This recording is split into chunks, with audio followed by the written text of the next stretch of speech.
For me, being a business person, the idea of being full mogul was being all in on being the best version of yourself across all aspects of yourself. The last thing that you want in life is to be an amazing business person, but you've lost your spouse in the process. You're a great dad, but your health is bad because you're not taking care of yourself. Because all of those things matter, and you can't let any one thing redline. If you really care about your kids, you want to be around for a long time, so you actually have to take care of yourself. I love Elon Musk, for example, but he's a terrible dad by all measures. Like, look at that. That's not full mogul. Everyone can look to somebody else and say, oh, they've had an easier route, until you know their route. I also have no problem shutting BS down. If nobody hates you, nobody loves you. I'm the guy that if you make a stupid comment on my social media, I will delete the comment. If you make another one, I will block you. I don't have time for that energy. You don't even hear the other noise because you don't let that in your environment. And that's just so important to be able to be strong enough to shut it down. On this episode of Not Nice Clever, we are pleased to introduce you to Kofi Narte, athlete turned full mogul entrepreneur. He's the leader of the Global Real Estate and Development Division at Real, with over 20 years of experience from sports and entertainment to now real estate, also on top of just being an incredible husband and father and inspirational leader. He also recently launched an incredible Shopify shop that we will talk about toward the end of the episode. But without further ado, we are going to introduce you to Kofi. Thank you so much for spending time with us here today. We are really excited to introduce you to the Clever crew here at Not Nice Clever. And for those who are listening in, we obviously ask some really fun questions. We love to dig. We love to get to know the real and share that with our community. And it was so funny, Clever Crew, we almost started talking on the podcast before we hit record. And the question I want to lead off with, I think would be interesting, is Kofi, because you have such an interesting story, interesting background. We'll get all into that. But would you describe yourself as an introvert or an extrovert? Actually, I'm in transition. We did not expect that. I didn't either. I haven't been asked that question in a while, but I realize that I'm in a transitional phase from being more extroverted to being less extroverted and more introverted. And what is happening, I think, is I spent most of my life just being very extroverted. I think I've always described myself as a people person. And as you go through life, I still love people, but people are tiring. I tell you, people will wear you out, right? In addition to that, I've reached a place where I don't love surface level conversations. I just don't. We don't either. And most networking and most events and most sidelines at the soccer games, it's very surface level. And so the faster I can get to a deeper level conversation, the happier I am. But because that doesn't happen too often, I'm fine kind of staying in my own lane. I love presenting. I love sharing from stage. I love a real conversation, but networking for networking's sake, I'll pass. I'll go in and out. I used to love just hanging out. Oh yeah, I'll pass. So Kofi, this is so funny that you're talking about this today because we are in LA at Podcast Movement Evolution's podcast conference right now. And it's the first time that Kat and I have ever been in a room full of podcasters. And what I realized is that podcasters are introverts who don't like surface level conversations, which is why we freaking have podcasts. Right. Because we invite people like you on our podcast and we don't talk surface level. Our first question goes deep. And so does everyone else in the podcast space, which is so different because, I spend a lot of time in the real estate space, you're in the real estate space, and those conferences are very different than the podcast conference because it's just quieter and there's just a little bit more time and space between conversations because the introverts don't know how to start the conversations. Right. And so it's been a really unique space to be in. So I think it's so interesting that you also have a podcast that we'll talk about today. There we go. Love it. No, I at least get to use my extroverted skills when I need to, because I still have them. I need to spark a conversation, I can. But just know it's not going to be surface level for long. If we are going to talk about anything, like let's just go there. Like let's make it interesting. And I like asking questions as well, like you guys do. And when you ask the right questions, and sometimes even when you stay on the question, it gets very interesting, and you get to learn something about people, and you get to learn sometimes something about yourself just based on their experience. Sometimes people will answer your question and they'll say something and they'll glance over something that's like, wait a minute, that Hold, little please. segment. Yeah. We're not letting that slide. We're going to stay right there for a minute because that's super interesting. And so, continuing along the theme of following the question, you have a podcast called Full Mogul. And we love making up our own language. We love having our own inside jokes with the Clever Crew. And we love it when folks that we interview also kind of have their own like terminology. So, can you share with us what was the origin of that term? Where did it come from? I want to get to like the heart of that. Well, I have to give you the real story since I just said surface level doesn't work, right? Like I've given Typically, the yes, short that's what we version. want. I think the last 10 times I've answered the question, I've given the short version. I'll Okay, give you the full story, and it only takes 30 seconds longer. I perfect. was having a conversation with one of my buddies, entrepreneur. He's a lawyer, just super smart, Harvard grad, and he was venturing out to do his own thing and realizing how much work was involved. And he had to learn coding and all these new skills, and he was pouring himself into it. And we were just talking about the grind of business and entrepreneurship and how you do have to roll up your sleeves and learn different things, but you have to do it. You just have to put in the work. And we were talking about Tupac, and we talked about the fact that Tupac released so much music in his short lifetime. And he had so much music that never made it to like the radio. Like I had 10 Tupac albums that never got released. Like he was prodigious and just producing. And so we had this thing where you have to go full Pac. Like if you're in a moment of launching something or doing something, it's like full Pac. It's like all in on all aspects of what you're doing. And then eventually it became like full mogul. For me, being a business person, the idea of being full mogul was being all in on being the best version of yourself across all aspects of yourself, right? Because the last thing that you want in life is to be an amazing business person, but you've lost your spouse in the process. You're a great dad, but your health is bad because you're not taking care of yourself, right? Because all of those things matter, and you can't let any one thing redline. If you really care about your kids, you want to be around for a long time. So you actually have to take care of yourself.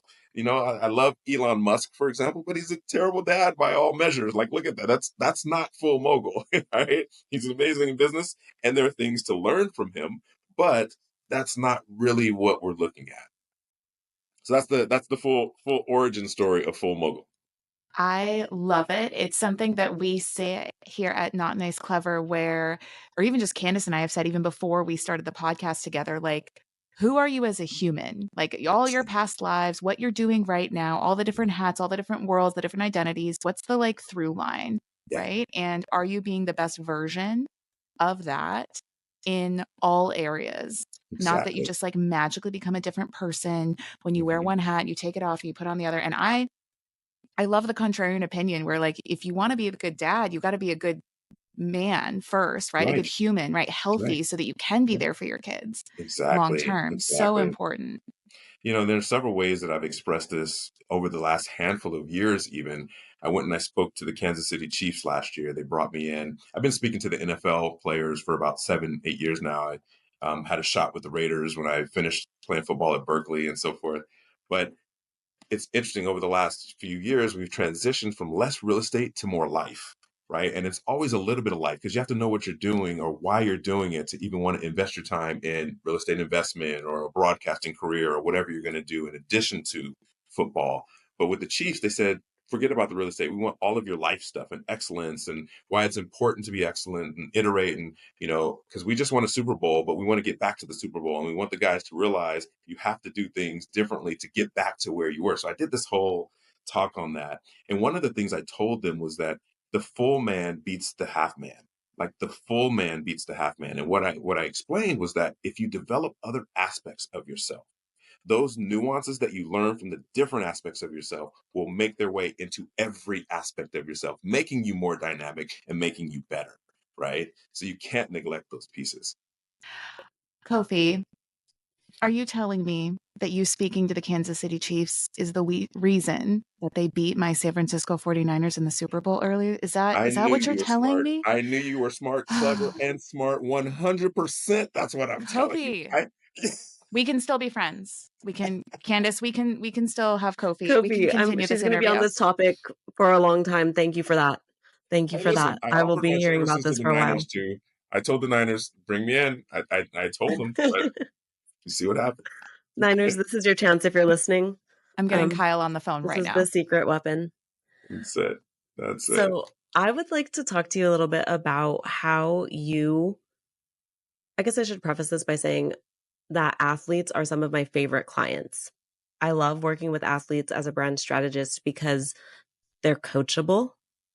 They understand that to get the success, there's a lot of failures that happen first. And they understand the process. And what I'm wanting to know from you is, how do you define success now? Is it different than maybe you defined it previously in your career? Is it different than how you defined it as an athlete?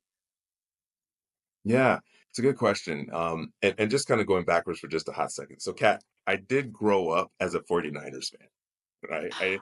Oh, I Because knew I I played liked wide you for some receiver. reason. Yeah, so That's I was a right. Jerry Rice fan. I played Mhm. wide receiver. Jerry. Um, Yep. and Jerry. Yeah, exactly, right? And I had a chance to train with him too when I was at Cal. So that was like super cool. We had Steve Mariucci was our coach for a year, and then he went to the Niners, and then he brought Right. us seniors in to train with him. So that was epic. Seeing, So someone epic. who's one of the best to ever do it, Yeah. at that level was amazing. But then the Raiders gave me a shot. So I'll tell you guys, 15-second funny story I got to share. So I had a 49ers shirt on draft day because I was like, okay, I had a chance to train with them. They were watching Yeah. me. I had trained with the Cleveland Browns, but I'm like, I don't want to go to Cleveland. It's too cold, whatever. Mhm. But then the Gotta keep Raiders you in the called. bay. Yeah, yeah. And thank God though that they didn't have like Zoom back then, because I would have been on video with a 49er shirt when the Raiders were calling me, because I Awkward. literally, like, my Very family's there awkward. and I'm taking off this shirt because they're like, would you like to come to the Raiders? I'm like, yes, I'm taking off the shirt. Putting on a Raiders shirt. So That is hilarious. I love more that. opportunities given.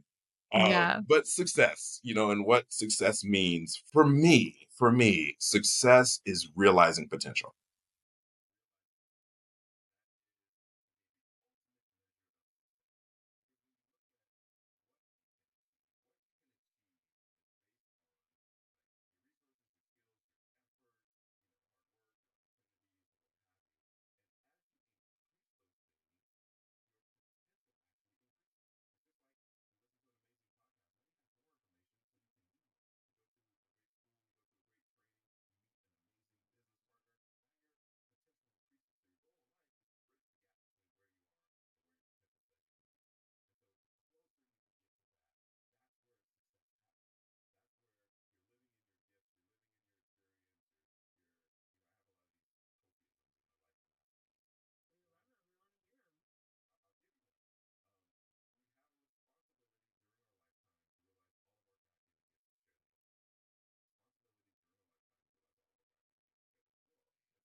Mhm.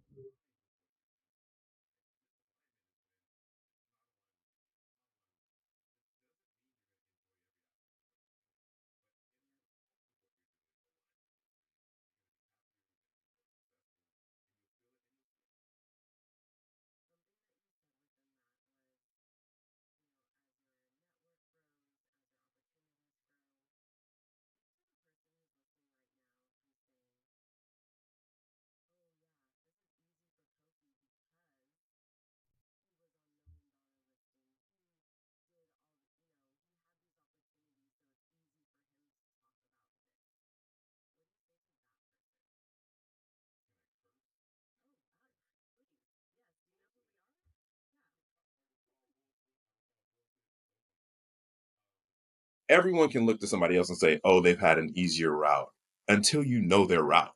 like if you understand their route, right? I laugh because I know all the guys and the women from been on those shows. I knew 90% of them before they went on the show. The only people that I didn't know were like the ones in New York, and then they had these spinoffs in I think Miami or something like that.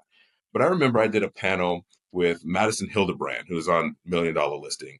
I did a talk for Remax's luxury division, and he spoke as well.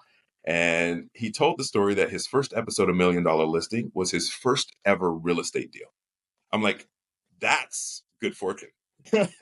Not me, who had to grind with no resources, no mentorship, right? And Yeah. I say these things because there's always a way. Like you don't create your own hurdles and you don't create your own challenges, but you have to solve them, right? Yes. It's like they say it's not your problem, but it's your responsibility, right? You Yeah. have to figure it out. I had to figure it out. My mentors for the first 8 years of my career were books and Google. Like I didn't have somebody to turn to. I didn't have, family sending me referrals, right? I've been in real Right. estate for 21 years. My parents have never referred me anybody in 21 years. When I went to the agency, I'll tell you a funny story. When I went to the Yeah. agency, I was up for rookie of the year when I was my first year there. And I had done maybe 25 deals or something like that. The guy I lost to did 2 deals. And he beat me because he sold like 70 something million, I think it was $78 million in real estate. 76 of it was his dad's house. One deal. Okay. Oh I'm like, no. what are we doing We gotta right now? have different measures. Yeah. What reality is this? Yeah. So yes, there are my advantages because I've turned them into advantages. And I would say the biggest advantage that I have, or just one advantage that I have, is that I will always try to find a solution. Like Yeah. I will figure it out, you know. Yep. And I'll share with you guys, that I just launched a Shopify store. Hopefully we'll talk about that. Yeah. But it took me 5 years to stop and figure it out. But I figured it out. Like I didn't have anyone to help me with that kind of thing, Yep. but it does take that moment of, am I going to sit here and doubt myself, or sit here and have a pity party, or sit here and look at the excuses? Or am I going to say, how do I figure this out? How do I find the resources I need? How do I Google? How do I YouTube? How do I find a partner that can help me, mentorship or coaching that can help me get to where I want to be? Yep. I love that. Mm-hmm. You've been in real estate for 21 years and your family has never referred you any deals. I call that out because I love it when we find things in common with like the guests that we invite on here. And just as my network grows, like I share with Candace, like my parents are not on social media. They don't Right. really understand how I leverage digital to build my brand and my business. And they still have not yet listened to our podcast. And we are 150 plus episodes in. And it was something that I struggled with at first. And I would talk about it with my partner, Will and Candace, and, just accepting that that is not going to change, or if it changes, that's great, but focusing on what I can control. Exactly.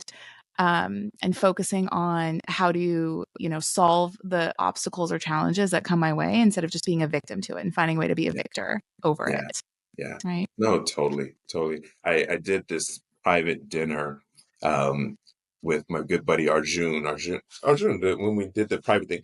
Yeah. In Um, November. yeah. Were you guys at the dinner the night We before? were. Oh, Okay. that's how we first met you. Okay. Yeah. Okay. So do you remember? I was just going to share the quick story with Ryan Serhant, because Ryan Serhant and I kind of did a little talk that night, Yeah. and he was telling the story of, at this point, I don't think TV matters as much, and I was like, bro, you've been on TV for the last 10 years. It doesn't matter for you because you've had a show for 10 years. And as a matter of fact, you're recording a new show for Netflix as we speak. So let's be real about the advantages. And Mhm. I've experienced it. Like you mentioned, Candace, like I've been on Million Dollar Listing, but I've been on cameos. Like I never was a cast member.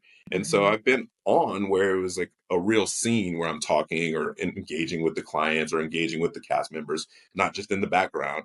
But those 30-second to 1 minute cameos are always game changers for me, because it's national exposure and international exposure. And, as my good buddy Sharon says, fame is the most efficient business model. So my phone always rings when Mhm. do those cameos. And there's just not a lot of people that look like me on the luxury real estate shows and luxury real estate in general. So I stand out in those 30 seconds, right? So Yeah. it's a huge advantage to get television exposure and media exposure. Now, the good thing is we can create a lot of that, ourselves through social media, not always at that scale, but there are some huge advantages to that for sure. Mhm. I know. I think I had said that because I remember when you spoke up at the dinner and you said that, I was like, again, contrarian opinions. We love it here. Not Yes, nice, clever. yes, There are so many people that have been on like $1 Million Thing and the spinoffs. There's so many people that have been on reality TV and have had the opportunity to springboard from that platform and leverage the exposure, but they just don't do it. They waste that opportunity. yeah, So I would say, how do you look at leveraging, like if somebody is able to get that 30-second cameo or 50-second on whatever platform it may be, what's your approach in making the most of it? How do you turn it into opportunity and business beyond yeah, that like on air time, so to speak? yeah, yeah. I suck at it, if I'm being totally honest. I think you were gonna say that.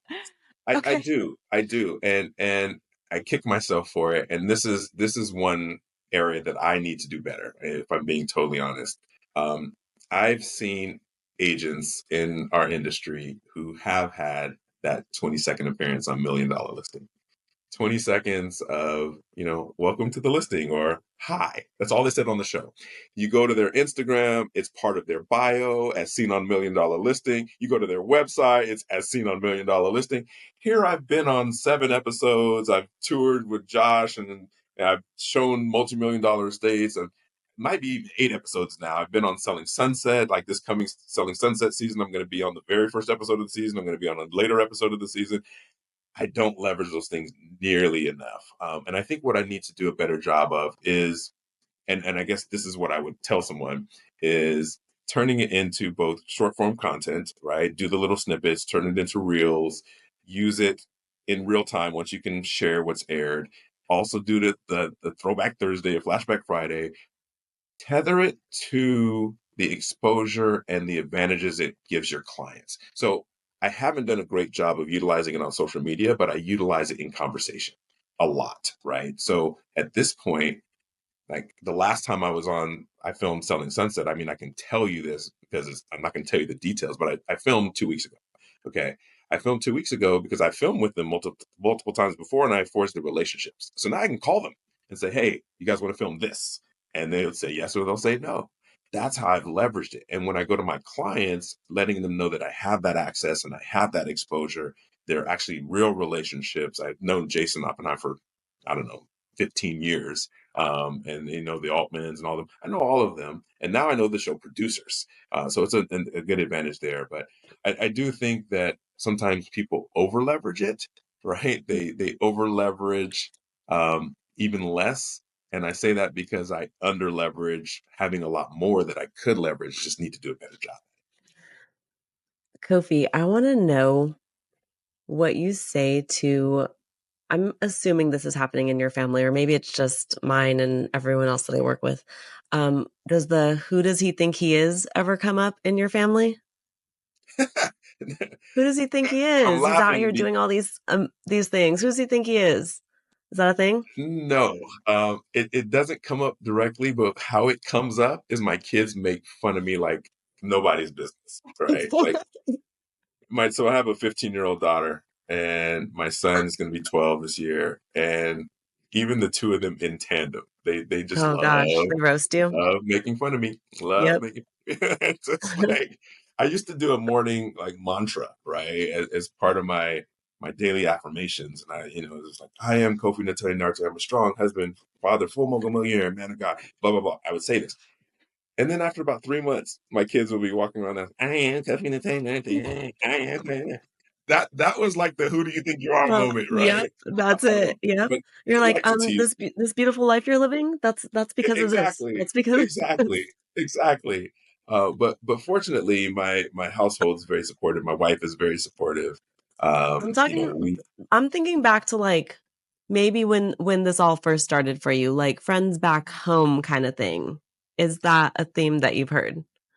Not really. Not really. Okay, Not cool. We love that not for you. really. Yeah, no, I also I've been fortunate. I think the people that I've known for a while who are real friends are real friends. Right. Um, and then I also have no problem like shutting BS down. So for example, Yep. I'm the guy that if you make a stupid comment on my social media, I will delete the comment. If you make Yeah. another one, I will block you. Like I don't have time for that energy. I just don't, and I'm not here for it. So I'm here for controversy. I'm here for challenging me. I'm here for, um, even having a moment because people are people and people have moments, but I'm not Yep. here to be for just the hate for hate's sake. You know, Yeah. I, Yeah. I even am okay with hate that is based out of jealousy or based out of not understanding. I'll give you Not grace. I'll understanding. try And to I think that's explain. But if you a double lot of it. down on the hate, yeah, then Yeah. I'll pass. I'll pass. And I and that think was one of our goals. Like my wife and I, we talked about it about 3 years ago that we need to bring out the haters. Like we like too many people actually like us. We don't have enough haters. That means that we're not doing we're doing things. something right. Yeah. We're not doing something right. Look at everyone who's successful. They have a lot of haters. We don't have enough haters. That's why we're not being as successful as we Yep. can. And so now we're getting some haters. And I'm like, babe, this is exactly what we This is a wanted. sign. It's a sign. Yeah. Yes. I love this conversation because I think that so many people shy away from those conversations and have a Right. difficult time creating boundaries around it. And it sounds like you've created some great boundaries and you're committed to surrounding yourself with people who actually support you and where you're going. And you don't even hear the other noise because you don't let that in your environment. And that's just so important to be able to be strong enough to shut it down. Yeah. Yeah. And I advise people to, I advise people to do it all the time. It's like, pick an email list to unsubscribe from, pick somebody to drop from your social media network, pick somebody. You'll be surprised how your life just feels better because some people can just tweak your vibration in ways and your energy in ways that they don't deserve that access to you. Ugh, They just yes. don't. They don't. And because we're So good. human, and I suffer from it as well, is no matter how strong I am, because I feed myself with so much positive information that I'm able to deal with a lot, right? But there's Mhm. still that the goal has been from being impacted by a full day to being impacted by an hour to being impacted by a minute to not even having to be impacted, but you're always going to, even if it's a few seconds, that person doesn't deserve a few seconds of my time. So Mm-hmm. bye. Like bye. If their intent is to bring me harm or upset me or hate, Mm-hmm. I'll pass. Hard pass. Hard I pass. love that. One of the sessions that I sat in on during this week at the Podcast Evolutions was actually a keynote by Sun Yi, who is a marketer and creator. Actually, he's based in LA. Kofi, I think you would actually really like him. We'll connect you with him after this. Awesome. He's just a really incredible person. He has an interesting story. And one of his slides I remember saying is, if nobody hates you, nobody loves you. Exactly. I And I love saw that. that, I was like, "Ooh, okay." And, Yes. sometimes, like you said, there's situations where you treat it like the zoo. You don't feed the animals, right? You just let it be. But Exactly. if they're challenging you, if they have a contrarian opinion and you engage in constructive, helpful debate, Right. I love that opportunity. Thank you. Yeah, and that's I absolutely love it. Yeah. Um, I actually wanna go back. You were talking about like sitting down with your wife and setting goals for wanting to, just realize your fullest potential individually together. You know, Candace, her and her husband Dom talk about this a lot. My partner Will and I as well, because we're great individually and better and going farther together. So I would just love to pick your brain because how long have you been married with your wife? Wow, what is this? 2024. So it'll be, geez, 18 years. We're not 18 trying to years. get you in trouble on this one. If we need to No, no. cut this part out, we will. Is it 18? It'll be 18 years this December. Yeah. So I'm 4 years in, and I just would love to know, how do you guys approach goal setting, those conversations? How do you ensure that as you are growing in your career and her and hers, how do you ensure that you continue to grow together so you guys are on the same page, but still realizing your full mogul selves as well? Yeah. Um, Gosh. a few things about that. I'm going to give some unrelated to the specific question, marriage advice first, because I feel like you even have to make it through marriage to then be able to put your heads together to grow and build together, right? And for us, the early parts of marriage, my wife is crazy dynamic as well. Like I have a cool story in history, but my wife, we met because she played in the Women's World Cup in 2003. So highest level of soccer player. She was doing her master's at Columbia in New York. She finished Oh, with a casual PhD. masters while Exactly, playing in the exactly. Wait, we need her on the podcast, Yeah. yeah. Oh, you do obviously. 100%. Can we next? Yeah. Okay, First perfect. Ivy League woman to play in a Women's World Cup period for any country. She played for Ghana. So her dad's from Ghana, like my dad's from Ghana, and she grew up here in the US. PhD in public health. She was a college professor for 7 years. I mean, just crazy, crazy, crazy dynamic.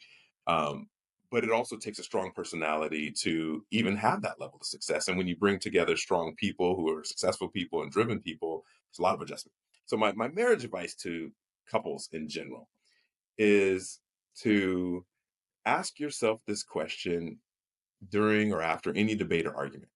And the question is, am I going to leave this person over this? And the answer is almost always 99.999% no. Unless they've cheated on you, unless they've done something that is it's like almost irreversible. Usually it's just a personality difference or learning each other, or you decided to push their buttons that day, or they decided to push your buttons that day, or what have you.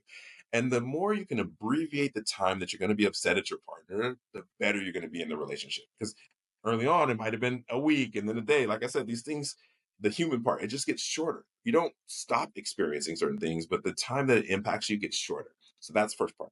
Second part is now, okay, we figured that out. How do we come together for success? Well, we have board meetings with ourselves. Like we will block time to either do a dinner or do a lunch, or sometimes it's just like a Sunday evening where we say, okay, let's look at our lives. We do a lot of walk and talks. And I've told her jokingly, I'm like, these need to be podcasts because we talk about so much interesting stuff that it helps us stay aligned with what we're looking to do and what we're working and building towards. If she listens to a podcast and she thinks it's great, she'll text it to me, vice versa. If I order a book and I'm like, this is a good book, I'll order her a copy. So now we're also fueling ourselves with some of the same ammunition. These things help us stay on the same page. They help us understand each other better. And they help us through the challenges of striving towards success. When you know what you're working towards, it's easier to deal with some of the challenges, the delays, and the things that impact that journey. But that's what I would suggest. Block the time to actually talk about it. Yeah. Make it a safe space to talk about it. Be flexible. If your partner has a shift in where they want to go with life, hear them out. It might just be a moment and they just need to be heard, or it might be something real and you have to dive into it. But Mhm. having those times where you're going to be talking about these things it's a game changer. Oh, I love that, and I would also be an advocate and very much a loyal listener if you do in fact decide to launch a podcast like that, walk and talks where you can just kinda like, be a fly on the wall. Yeah, I love that. My partner's a chef, so I think our equivalent would be wine and dine because his there love you go. language is food There you go. and good wine, but that's great. Thank you for that Yeah, advice there. yeah, for sure. Yeah. So, Kofi, one of the things that you mentioned was your Shopify store. Yes. And this is 5 years plus in the making. So tell us about it. Why are you excited about it? Definitely, definitely. So as you can probably tell, even just from my energy, I'm like, part business person, but part like life philosopher and motivator. I get excited about sharing information that I think will help other people unlock and unleash their potential. So like that's my secret weapon is that, if I talk to somebody long enough, I'm going to have some unsolicited advice for them on what they could do better, how they can do it better.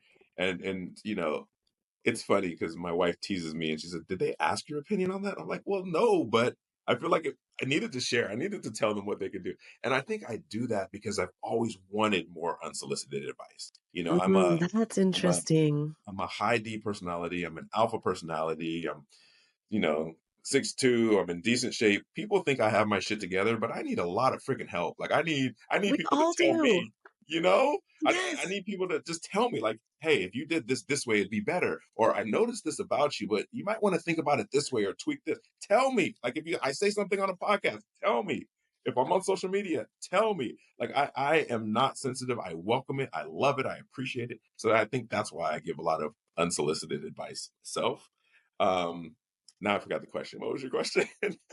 Oh, the Shopify store. So Yes. uh, I would wear I would get like a t-shirt made with one of my sayings, right? And I would wear that, or I'd wear it when I worked out, or wear it at a conference. Like, for example, I have a bracelet on now. Like, if people are watching the video, they can see focus and finish. Focus and finish has been my mantra for 14 years. It was a message to self, which is why I wear it in a way that I can read it, not for other people to read externally, but for me to read. I can look at it and read it to remind myself, as an entrepreneur, don't have shiny object syndrome. Focus on the small steps to lead to your big goals. Focus on this before announcing it. Focus on this before starting the next thing, blah, blah, blah. So I started wearing a t-shirt. I had a couple t-shirts made, and people would always ask me for them. Even with the full mogul thing, I had a sweatshirt made that said full mogul. People started asking me for it. So I was like, I just need to be able to sell these things. But I didn't have time to figure it out. And then we had a weekend where we didn't have any soccer games. So both of our kids play soccer. Now our daughter's starting high Well, school track. naturally, right? It Yeah, runs in the family. runs in the family, runs in the family. And she's my daughter's a beast too. She, as a freshman, set the 200-meter record for her school. Just had to throw that out there. Of But course. she's Proud dad moment. proud dad, playing club soccer and everything. And she blew me a kiss while running the race. So I mean, my heart almost melted. Her Oh coach my was gosh. Yes, that's everything. uh start trends with your kids. It keeps you connected to them. Like, before every Mm, sports match, we do what's called a punch kiss. So, so we do that, right? She yeah. did that in the final 40 meters of the race, and I didn't notice because I was filming it. And then I watched the film.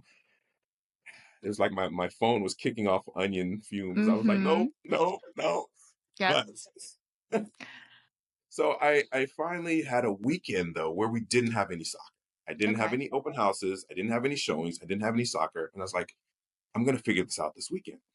And I'm always perplexed how people have full weekends and don't crush it in life. I'm like, if I had every weekend For and didn't have real. like I think soccer, about that right? too. I'm like, Right? you have a full 48 and like, what are you doing What? with it? So the first day I spent about 9 hours, and the next day I spent about 8 hours, and figured it out, and Mm-hmm. it would have been faster, but I had to literally figure it out. I was Googling articles to figure it out. I was watching YouTube videos. Then I was like, okay, well, how do I find a print on demand? And then how do I incorporate the print on demand service into the Shopify account? But I figured it out. And then over the next few days, I could create the products and so forth. And I wanted to create not just my own sayings, but like sayings that come out of these kind of conversations and anything that's Yeah. motivational. And I wanted motivational swag and motivational signs. And, I have an acronym for FAIL, that's find all important lessons. And then I came up with another one last year, Ooh, right? do you have swag for that yet? Because I Oh, would yeah. buy that t-shirt or Oh, hoodie yeah. because I live in hoodies when I'm working from home. Done. Done. Love It's that. funny because I don't have the FAIL acronym on a hoodie, but I will next week now that we've had this Please, conversation. customer number one. Here we Well, go. listen, I told my wife that if somebody gives me an idea for a hoodie, they get the first hoodie for you. So you got one. You're gonna Oh, get the first fail hoodie. I will call you to find out your size and the color that you want. By next week, it'll be in the mail. oh All my right. goodness. You Thank give me you. ideas, you get the first product. So I created all these products, that reflect these sayings, and it's called ModiSwag. So Mm, motivational swag, modiswag.com. And we're super excited about it. Like, I have full moguls, kind of like a little bit more skewed towards males, but we have Shillionaire, yeah. which is like the female version, right? Because Ooh, there's nothing okay. like, women entrepreneurs. And in my opinion, I mean, yeah. there's another level that gets unlocked when female entrepreneurs pursue things in those same ways, because they just have women, in my opinion, they have extra senses, they have extra abilities that we just don't have. And so the Shillionaire is like the female version of that. It's the highest and best pursuit of yourself across all aspects of yourself and those additional things that women have. So we have a Shillionaire line. And it's been Mm, fun to, see people get into it, buy the coffee mug as a focus and finish, or the signs for their houses or offices, or even yeah. just the t-shirts for working out. Oh, Shillionaire fails. So many goodness. I love it. I love it. We're definitely going to drop the link to the Shopify inside the show notes. So grab your swag there. Grab Please. your Modi swag. Congratulations on getting that off the ground. I know that it's a big endeavor and you did it. And so it's out there. I'm so excited for you. Is there Thanks. anything that we haven't talked about yet, Kofi, that you want to talk about before we move on to our last segment? Okay, so I would say two things. One, I'm super excited because I have my team, Global Real Estate and Development. We partnered with Real, but I'm helping them launch Real's luxury division, which is going to launch this year. So I'm super excited about that because there's so many agents around the country who are doing luxury business, but now in this ecosystem of collaboration, we'll be able to really connect, bring more value to each other, bring more value to our clients. So Real's luxury division is something I'm super excited about. And then also the coaching programs that I'm launching. I launched earlier this year a co-list coaching program to help agents with their first or next big luxury listing anywhere in the country. It's a way to mentor you through it, help you with the conversations with your clients, help you land the listing, market the listing, sell the listing, and build your luxury brand in your market. So pumped about that. And we're getting ready to launch an 8-week coaching program with just 12 agents. So we're gonna have 12 at a time, kind of like a cohort. When I did my MBA, we at Pepperdine we had a cohort, and it was kind of nice getting to know the other people in your cohort and learning together. So getting ready to launch that, but just excited about those things. See how he casually dropped MBA at Pepperdine like it's no big deal? Okay, yeah, casual. I like it. It's All a, right. Well, we're super excited for you. Congratulations on all your success. That coaching program sounds like exactly what is needed in this space where people get someone who's been there before and done it before and a small community of people who are going to support each other along the way. I feel like that is what is missing in the space, honestly. There's a lot Mhm. of programs out there, but like to actually be in a cohort and be there for each other, that's Right. amazing. Yeah, definitely, definitely. All right. So this is what we call our rapid fire section. And in the rapid Uh-oh. fire section, I just ask you a few questions and just, there's no right answer, just top of your head and we move on. Okay. Okay. Childhood nickname. Oh gosh, do I have to be truthful here? Yeah. We said at the beginning, we're going to be truthful here. Okay. When I was in like middle school, I started like freestyling and rapping, and my friends called me Kid Nifty because my initials were KN. So Kid Nifty was Kid like Nifty. Oh my gosh. Kid If I bring that back, am I in trouble? So I kind of like it. Yes, you are. 100%. 100%. That was one of my childhood nicknames. Well, when you said middle school, it brought me back to middle school. And in seventh grade, this is not fun for me, but people called me Mufasa because I had curly hair and I didn't know how to manage it. And it wasn't right. Okay. It was very wrong, but Mufasa was it. So now you know. I've never said that before. Okay. Um, Next one. What is your go-to lazy dinner? Go to lazy. I mean, Uber Eats. I mean, I don't Uber Eats, know. but what is the order? What is the What is the order? Probably what we like the most is like Chinese food, like some good Chinese food. Mhm. I love good Chinese food. Yeah, So yeah, that would be my go-to lazy love dinner. If it's just me, like kids are fed, wife's fed, I'll do a protein shake and be done. I knew he I was can going to get say away with that. that to be done. Yeah. That's it. Okay. I don't know if you're going to have a take on this. Okay, Takis or hot Cheetos? Takis for sure. Me too. Takis. Yes, that's the right answer. Okay. How about your best non-curse word? One word insult. Hmm. Can't be a curse word, but it's Hmm. got to be insulting. That's a good one. Curse word, Can't be a non-curse curse word. word, Yeah. insult. Um, We've heard like basic. Yeah, that's a good one. Referring to somebody as simple. Yeah. That's kind of Yeah. that is one that we use quite a bit. Yeah. I don't know if we have I say we because we do talk about these things at home. If we have a go-to, Yeah. but we do have this saying that you know we won't insult you. We'll just shame you with your own reality, right? Ooh. And that's what Yeah.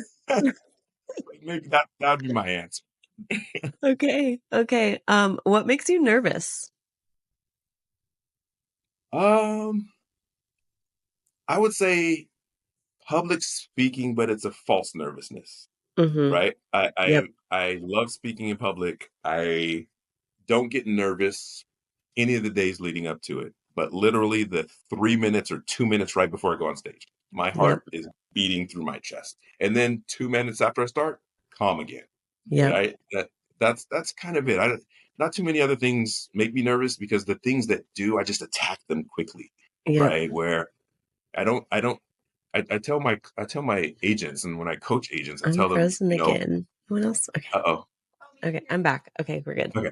I was going to say, I tell my agents, and even when I'm coaching agents or teaching, to deliver bad news quickly, but with a solution. Because if you sit on bad news, it's weighing on you more than anything else. Also, you don't want your clients to hear it from somebody else. But even for that, things that are a challenge, just attack it quickly so it doesn't mount this doubt inside of you and this nervousness inside of you. You let that build up and it will. Yep. What was the last thing you bought online? ModiSwag, of course. Obviously, that's the only right answer. Yep. Right answer. So I like to get to the airport about 2 minutes before I board. That's my thing. Kat is a 2-hour before boarding time kind of girl. Where are you on that? 2 hours for sure. I 2 hours. don't like being late. And my wife is 2 minutes. So I have to drag That's her a tough along. one. That's me and Dom. Yeah.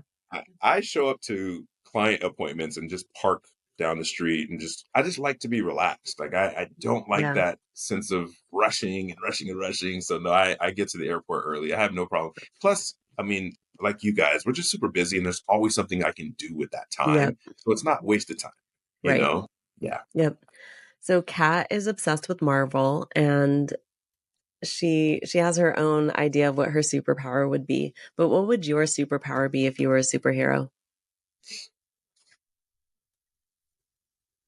That's a good question as well. I think flying has always been something I wanted to be able to do.